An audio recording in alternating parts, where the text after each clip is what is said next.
जय हिंद। आइए देखते हैं कि रासायनिक अभिक्रिया चैप्टर का कुछ ऑब्जेक्टिव क्वेश्चन।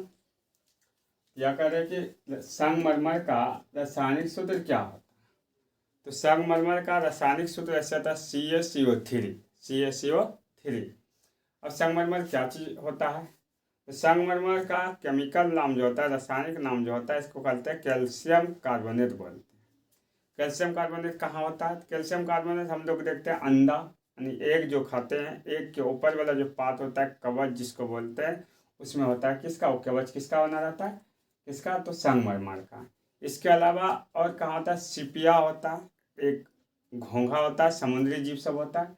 इसमें भी क्या होता है, ये संगमरमर या तो कैल्शियम कार्बोनेट पाया जाता है। इसका जो सूत्र होता है CaCO3 होते हैं, CaCO3। संगमरमर का रासायनिक सूत्र क्या होगा, CaCO3। फिर किस धातु को किरोसिन में डुबा कर रखा जाता है। तो किस धातु को किरोसिन में डुबा कर रखते हैं, किरोसिन में डुबा कर रखते हैं हम लोग किसको, सोडियम को। किसको डुबा कर रखते हैं, सोडियम को। इस सोडियम के बारे में समझ लेते हैं, क्यों डुबा कर इसको सोडियम को रखते हैं किरोसिन में।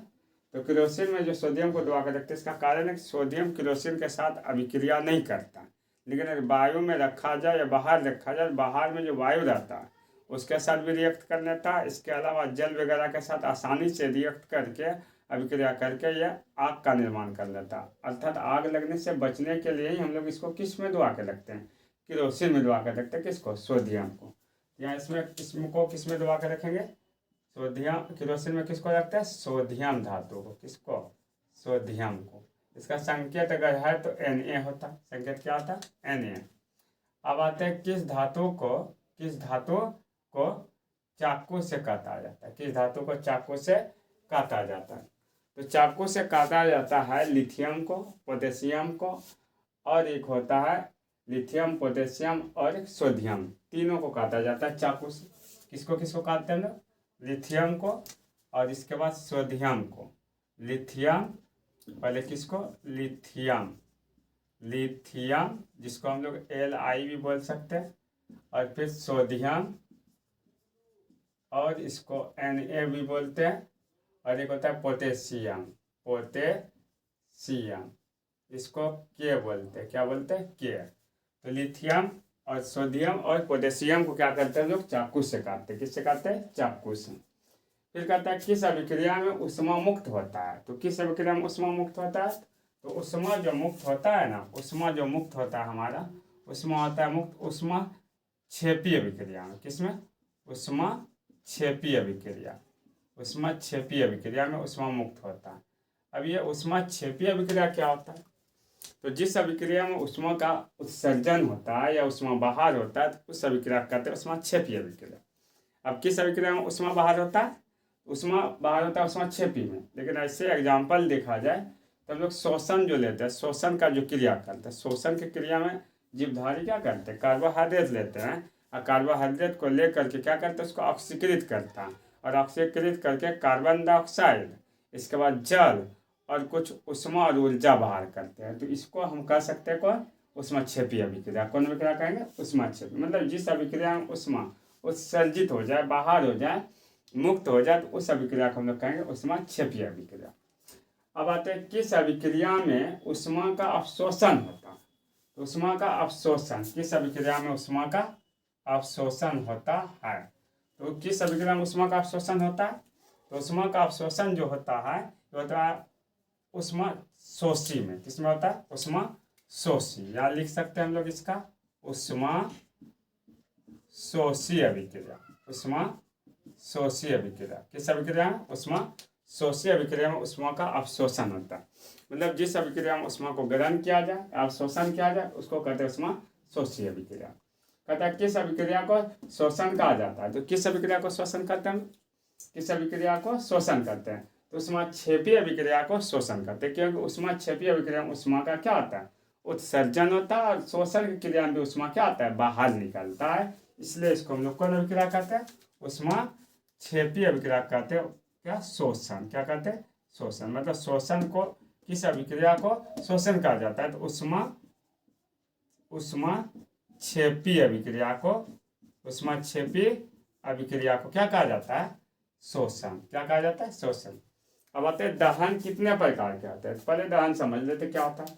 दहन कितने प्रकार के होते हैं। तो दहन जो होता है, दहन कितना प्रकार के होता है। दहन, तो दहन पहले क्या होता है, तो जब किसी ईंधन को हम लोग क्या करते हैं, वायु के उपस्थिति में या फिर जहाँ जलाते हैं, जलाने के बाद अगर उसमें और प्रकाश उत्पन्न होता है, तो इस प्रक्रिया को हम लोग कहते हैं क्या, दहन। मतलब वैसा प्रक्रिया जिसमें कोई ईंधन जलकर उसमें और प्रकाश उत्पन्न कर देता है, उसको हम लोग कर सकते हैं दहन। जैसे कोयला जलता है, लकड़ी जलता है, तो इसको ईंधन हो गया लकड़ी कोयला, जलने का जो प्रक्रिया कहलाता है वो क्या कहलाता है, दहन। अब दहन कितने प्रकार के होते हैं। तो दहन होता है 5 प्रकार का। कितना प्रकार का होता है, 5 प्रकार का दहन होता है। कितना प्रकार के, तो 5 प्रकार के, 5 प्रकार का दहन होता है। दहन 5 प्रकार का होता है। अब आते हैं कि दहन 5 प्रकार के कौन कौन होते हैं। तो एक होता है द्रुत दहन, दूसरा होता है हमारा द्रुत के बाद आता है तीव्र दहन, फिर मंद दहन, फिर आता है स्वतः दहन, और फिर होता है विस्फोटक दहन। अब द्रुत दहन क्या होता है, वैसा दहन जिसमें कोई ईंधन काफी अल्प समय में जलकर उसमें और प्रकाश उत्पन्न करता है, तो उसको कहते हैं द्रुत दहन। जिसमें बहुत तेजी से बहुत कम समय ले जलने में और जलकर उसमें और प्रकाश उत्पन्न करता है। ऐसा होता है श्वेत फास्फोरस जब जलता है ना, बहुत तेजी से जलता है श्वेत फास्फोरस, और काफी अल्प समय में उसमें और प्रकाश उत्पन्न कर देता है। इसको कह सकते हैं हम लोग कौन दहन, द्रुत दहन। दूसरा जो आता है हमारा तीव्र दहन आता है।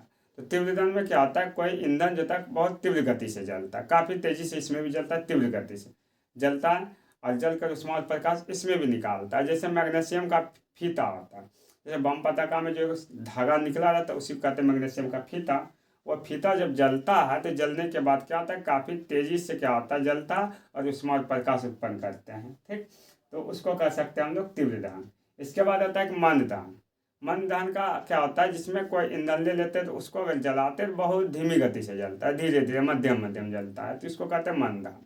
जैसे लोहा वगैरह में जब जंग लगता है ना, तो बहुत धीमी गति से जंग लगता है, तो उसको कहेंगे कौन दहन, मंद दहन। तो लोहे में जंग लगना भी किस दहन का उदाहरण है, तो यहाँ पे लिख सकते हैं लोहे में जंग लगना किस दहन का उदाहरण है। तो लोहे में जंग लगना मंद मंद दहन का उदाहरण है। कौन दहन का, मंद दहन का उदाहरण है। अब आ जाते हैं फिर यहाँ पे हमारा क्या है क्वेश्चन, कि कौन बिना ज्वाला का जलता है। तो बिना ज्वाला का एक कोयला जलता है। क्या जलता है, कोयला, कोयला जलता है। क्या जलता है, कोयला, कोयला। और एक दहन बताने भूल गए, विस्फोटक दहन। इसके बाद और एक स्वतः दहन, ये भी क्या होता है, स्वतः दहन और विस्फोटक दहन क्या होते हैं। तो स्वतः दहन किसको कहेंगे, जिसमें कोई ईंधन क्या होता है, स्वतः जलता है, जिसमें कोई ईंधन स्वतः जलता है और जलकर उसमें और प्रकाश उत्पन्न करता है। स्वतः जलने में जैसे मीथेन गैस होता है, श्वेत फास्फोरस भी स्वतः जलता है, इसको भी कह सकते हैं हम लोग स्वतः दहन। इसके बाद आ जाता है फिर विस्फोटक दहन। तो विस्फोटक दहन किसको कहेंगे, जो दहन क्या होता है जिसमें कोई ईंधन जलने के बाद उसमें और प्रकाश उत्पन्न करता है, साथ में आवाज़ या ध्वनि या साउंड उत्पन्न करता है, तो उसको कहते हैं विस्फोटक दहन। जैसे बम पटाखा जब हम लोग बजाते हैं तो उसमें और प्रकाश तो उत्पन्न होता है, साथ ही साथ क्या होता है, आवाज़ उत्पन्न होता है। तो ऐसे दहन कर सकते हैं, विस्फोटक दहन के अंतर्गत आते हैं। फिर आता है कौन बिना ज्वाला का जलता है। तो कोयला जो होता है बिना ज्वाला, इसमें किसी प्रकार का फ्लेम या ज्वाला नहीं होता है, तो ये कह सकते हैं बिना ज्वाला का जलता है। अब आते हैं यहाँ पे नेक्स्ट है कि ज्वाला कितने प्रकार के होते हैं। तो ज्वाला को 3 भागों में बांटा गया। कितने भागों में, 3 भागों में। अब इसको भी देख लेते हैं, ज्वाला 3 भागों में बांटा गया। लेकिन ज्वाला होता क्या है, ठीक। तो ज्वाला क्या होता है कि जब कोई गैसीय पदार्थ जलता है ना, तो जलता जिस क्षेत्र में जले और जलकर उसमें प्रकाश उत्पन्न करता है, उसको हम लोग ज्वाला कहते हैं। जैसे हम लोग मोमबत्ती जलाते, तो मोमबत्ती जब जलाते तो मोमबत्ती क्या होता है, एक ज्वाला का काम करता है। उसमें जो होता है 3 छिद्र होता है। अब इस सबसे बाहरी वाला आवरण अगर निकाला जाए, नीला कलर का था, ऊपर वाला बहुत कम छिद्र रहता है और अधिक गर्म होता है। सबसे ज़्यादा गर्म होता है बाहर वाला क्षेत्र, तो उसको कहते हैं अदैदीप्यमान ज्वाला। मतलब इसको बोला जाता है प्रकाशहीन ज्वाला भी। क्यों बोलते हैं कि उसमें जो होता है बाहर वाला भाग जो होता है उसमें जो होता है प्रकाश बहुत कम निकलता है, लेकिन गर्म ज़्यादा होता है। तो हम लोग कह सकते हैं। और एक जो होता है, पहला जो होता है अदैदीप्यमान ज्वाला, जिसको दूसरा नाम कहते हैं प्रकाशहीन ज्वाला।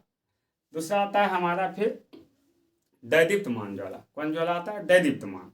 दैदीप्यमान ज्वाला क्या होता है, जिस ज्वाला में इसके बाद अदैदीप्त के अंदर जब जाते हैं, अदैदीप्त के अंदर तो उसके बड़ा वाला उसके अंदर वाला भाग में एक बड़ा सा छिद्र दिखता है पीला कलर का। वो पीला कलर का जो दिखता है उसको कहते हैं दैदीप्यमान ज्वाला, अरे प्रकाशमान ज्वाला।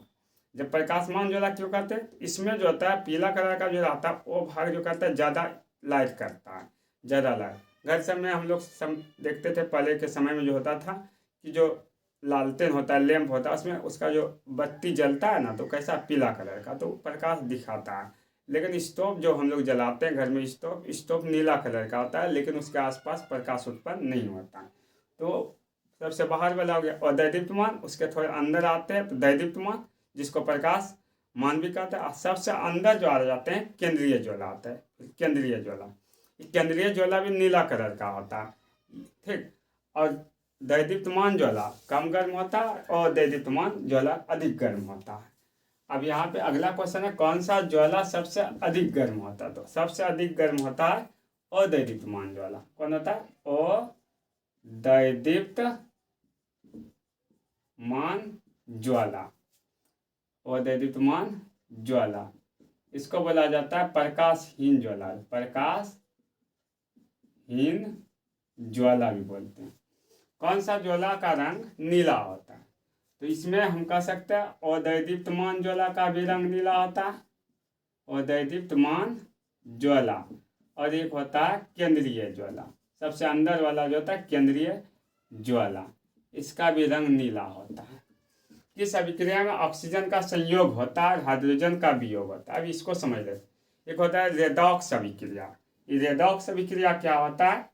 जिस अभिक्रिया में क्या किया जाता है, ऑक्सीकरण और अपकरण दोनों साथ साथ होता है, तो उसको कहते हैं रेडॉक्स अभिक्रिया।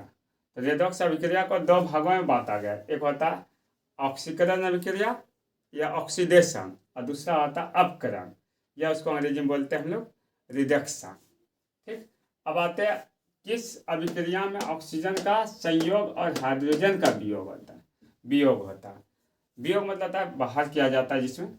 तो संयोग किस में होता है? ऑक्सीकरण अभिक्रिया में ऑक्सीजन का संयोग होता है और हाइड्रोजन का बाहर किया जाता है, हाइड्रोजन को बाहर करते हैं हम लोग। तो ऑक्सीकरण अभिक्रिया में हम लोग किसको, ऑक्सीजन को ग्रहण कर लेते हैं, मतलब ऑक्सीजन को जोड़ लेते हैं और हाइड्रोजन को वियोग कर देते हैं। तो इसको हम लोग कह सकते हैं कौन अभिक्रिया?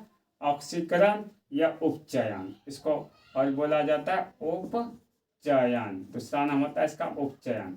एग्जाम में ज़्यादा यही दिया जाता है, उपचयन अपचयन। तो उपचयन। एक क्वेश्चन यहाँ से और आता है क्या, हम लोग जो भोजन खाते हैं तो भोजन को पचाने में कौन सा अभिक्रिया मदद करता है? तो ऑक्सीकरण अभिक्रिया। कौन अभिक्रिया? ऑक्सीकरण अभिक्रिया ही करता है। यही अभिक्रिया क्या करता है? भोजन को पचाने में ऑक्सीकरण या उपचयन अभिक्रिया ही मदद करता है। दूसरा आता है किस अभिक्रिया में ऑक्सीजन का वियोग और एवं हाइड्रोजन का संयोग होता है? तो किस अभिक्रिया में? इसका दूसरा भाग होता है अपकरण। तो अपकरण में क्या होता है? ऑक्सीजन को छोड़ देते हैं और हाइड्रोजन को जोड़ लेते हैं, मतलब ऑक्सीजन को जिसमें छोड़ा जाए उसको अपकरण, और हाइड्रोजन को जिसमें ग्रहण किया जाए उसको कहते हैं, या जोड़ा जाए तो उसको कहते हैं अपकरण। अपकरण, या इसको और बोलते हैं, अपकरण का दूसरा नाम होता है अपचयन। क्या होता है इसका नाम? अपचयन अभिक्रिया, इसको कहते हैं अपकरण भी। क्या कहते हैं? अपकरण। अब कहता है किसी अभिक्रिया में भाग लेने वाला पदार्थ को क्या कहा जाता है? तो हम पिछले वीडियो में बता चुके हैं कि ऑक्सीकरण अभिक्रिया किसको कहेंगे, किस अभिक्रिया को हम लोग क्या कहते हैं? अभिकारक कहते हैं। अभिकारक मतलब किसी अभिक्रिया में भाग लेने वाले पदार्थ को क्या कहते हैं? तो किसी अभिक्रिया में भाग लेने वाले पदार्थ को हम लोग अभिकारक कहते हैं। मतलब वैसा पदार्थ जो अभिक्रिया में भाग लेता है उसको अभिकारक, और अभिक्रिया के फलस्वरूप जो पदार्थ बनता है उसको बोलते हैं ना प्रतिफल बोलते हैं, प्रतिफल। तो यहाँ पे अभिकारक पूछा, तो अभिकारक अभिक्रिया में भाग लेने वाला पदार्थ को अभिकारक कहते हैं। तो यहाँ पे लिख सकते हैं, इसका आंसर हो जाएगा क्या? किसी अभिक्रिया में भाग लेने वाले पदार्थ को क्या कहा जाता है? अभिकारक कहा जाता है। इसको अभिक्रिया के किधर लिखा जाता है? बाईं तरफ लिखते हैं, बाईं तरफ लिखते हैं। अब अगला जो क्वेश्चन है, यहाँ है द्रवीभूत पेट्रोलियम। द्रवीभूत पेट्रोलियम गैस का प्रमुख अवयव क्या होता है? प्रमुख अवयव क्या होता है? मतलब जो हम लोग घर में गैस सिलेंडर जलाते हैं ना, तो उसमें एलपीजी गैस भरा रहता है, उसे कहते हैं द्रवीभूत पेट्रोलियम गैस। तो एलपीजी गैस जो होता है उसमें जो एलपीजी में क्या घटक होता है, इसमें दो घटक होता है, एक आइसोब्यूटेन, एक होता है नॉर्मल ब्यूटेन। आइसोब्यूटेन बोला जाता है और दूसरा बोलते हैं इसको हम लोग नॉर्मल ब्यूटेन। तो यहाँ पे हम लिख सकते हैं इसका आंसर क्या आ जाएगा, आइसोब्यूटेन, और दूसरा आता है नॉर्मल ब्यूटेन। तो इसका भाग क्या होता है, तथा हो जाता है नॉर्मल ब्यूटेन, नॉर्मल ब्यूटेन। देखोगे आइसोब्यूटेन, दूसरा आ गया क्या, नॉर्मल ब्यूटेन। इसको कह सकता है आइसोब्यूटेन। और नॉर्मल ब्यूटेन जो रहता है द्रवीभूत पेट्रोलियम गैस होता है, इसी में मिला जाता है, ये दोनों इसी का घटक होता है। मतलब द्रवीभूत पेट्रोलियम गैस का प्रमुख अवयव क्या होता है, तो आइसोब्यूटेन और नॉर्मल ब्यूटेन होता है। जिस न्यूनतम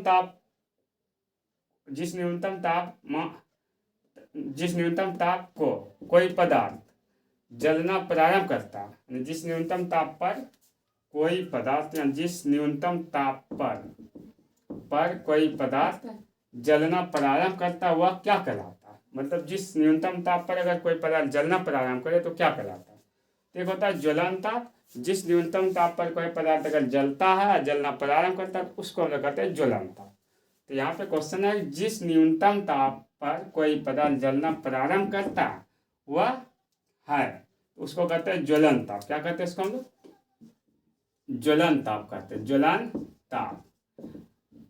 अब ये ज्वलन ताप क्या होता है, ज्वलन ताप के बारे में समझ लेते हैं। तो ज्वलन ताप होता है, जैसे हम लोग अब माचिस का तिल्ली ले लेते हैं, तो अब लकड़ी वगैरह का बड़ा बड़ा जो गत्थर रहे उसको जलाने के लिए हम लोग क्या करते हैं, छोटा छोटा पहले लकड़ी का तिनका जमा करते हैं, जमा करके छोटा छोटा लकड़ी का तिनका में हम लोग क्या करते हैं, आग लगाते हैं। जब ऐसा करते हैं तो इसका क्या रीजन है, छोटा छोटा तिनका में आग लगाने का, कि माचिस का जो तिल्ली होता है उसका जो ज्वलन ताप होता है ना, लकड़ी के तिनके से अधिक होता है। तो लकड़ी के तिनके में क्या करता है, वो आसानी से आग लगा देता है। लेकिन लकड़ी का जो बड़ा गत्थर होता है उसका जो ज्वलन ताप होता है माचिस के तिल्ली से अधिक हो जाता है, इसीलिए उसको मतलब वो जला नहीं पाता है कौन, माचिस का तिल्ली। यही कारण है कि हम लोग क्या करते हैं, लकड़ी का अगर बड़ा गत्थर में आग लगाए तो उसके पहले हम लोग क्या करते हैं, टायर या फिर क्या करते हैं, लकड़ी के छोटे छोटे तिनके उसको एकत्र करके उसमें आग लगा के उसमें लगाते हैं। ठीक, तो यही क्वेश्चन है कि जिस न्यूनतम ताप पर कोई पदार्थ जलना अगर प्रारंभ करता है तो क्या कहलाता है, ज्वलन ताप कहलाता है।